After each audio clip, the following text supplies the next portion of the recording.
Good morning. You listen to FloorDaily.net, and I'm Kemp Harr. I'm at Greenbuild, second day of the show in Boston, and I'm with James Connelly, the Vice President of Products and Strategic Growth with the Living Future Institute. James, how you doing? I'm doing well, thank you. I met you in Chicago at Neocon, and you were in the Mohawk space. You were there because they had just won a Neocon Gold with their lichen product, which is certified by your institution. I also know that their Light Lab design facility in Dalton is a Living Building Challenge certified location, right? Yeah, that's accurate. Yeah, and they were one of the first companies to really think about if they're going to build a new building, why doesn't that building reflect the same values that they're integrating into their product sustainability standards? And so that's why they chose LBC, because they've been working with us on achieving the red list, and now on the Living Product Challenge. So they wanted their design studio to represent those same values. So just why don't we step back and why don't you tell my listeners exactly who Living Future Institute is? Sure. So we are a 501c3 nonprofit. And I think the easiest way to describe it is we're a sustainability think tank that's trying to create future models in buildings, in communities, and in manufacturing where society can actually exist in harmony with the natural world. So our flagship program is the Living Building Challenge. A living building is a building that functions like nature. It captures sunlight to power all of its needs, so it's net positive energy, it's net positive water, exists within the water balance of its site, and then it's made completely free of red list chemicals, which is our list of 22 worst in class chemicals in the built environment. So we kind of have taken the Living Building Challenge, scaled it up to the Living Community Challenge, and then scaled it down in a way, but maybe broader across supply chains with the Living Product Challenge. One question I've got to ask because I'm curious, your certification for both buildings and products, what's the economic model? I mean, obviously you've got staff of people, you've got websites, you've got a lot of documentation. So where does the revenue come in?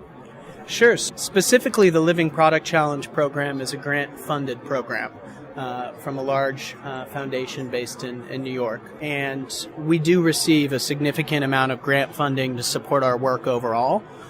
We also do earn some revenue off the certification process itself, and we do take support from both individuals and corporate donors. So we have a bit of a diverse revenue mix, I would say, which allows us to keep the certification price down as much as possible, and the grant funding allows us to be really innovative, to put new ideas out in the world that maybe aren't going to make money right away, but we know are important and are important for changing the industry. So if you're wanting to build a building or you want to certify a product, and, I'm here at Greenbuild, I look around, I think there's 26 different certification bodies out here. I mean, there's LEED, there's WELL, there's BREEAM. How do you sort through it all and pick the right one? Sure. Well, I'm biased, so I think you should pick ours, Kemp. But what I would say is where we exist, the space in which we exist as a certification system is really driving the very front end of the market. Can you create a building that is actually making a positive impact? Can you create a product that through its very creation is generating net positive or regenerative impacts? So our program is really out in front, pushing the leaders, creating catalyst opportunities that change the mind of people in the industry. And that actually helps all the other certifications in the ecosystem begin to advance and move forward. So that's really the niche we feel. We're really the most advanced, the most aggressive, the most rigorous and aspirational certification program out here. But you're also doing some crosswalk work as well, right?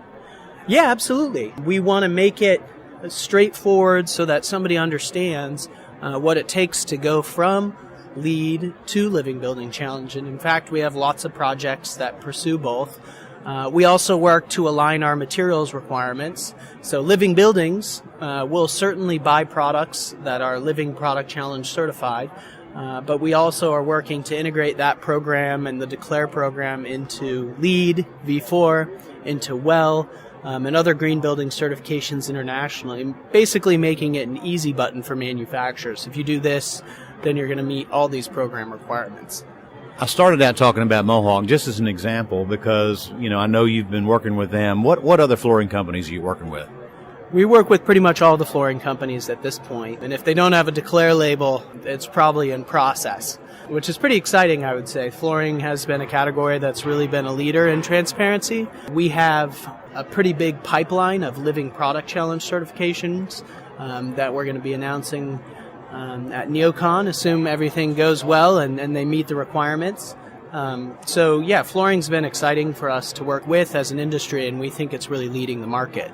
I know, for instance, that with Cradle to Cradle, if you make a vinyl product, you can't get that certification. But that's not the case with Declare, right? Yeah, so in Declare, it's just a transparency platform. So we want to shine a light on what was the biggest problem in the industry. If you look back 5 years ago, nobody knew what was in products. So as a consumer, you didn't know how to buy a healthier product. So you can participate in Declare as long as you're willing to be honest and transparent. You don't meet the higher levels of the certification, and you can't be used on a Living Building Challenge project unless you're Red List compliant or Red List free. But we think it's important to reward manufacturers for being transparent. Now, I know there is something called petal. Explain what the petals are.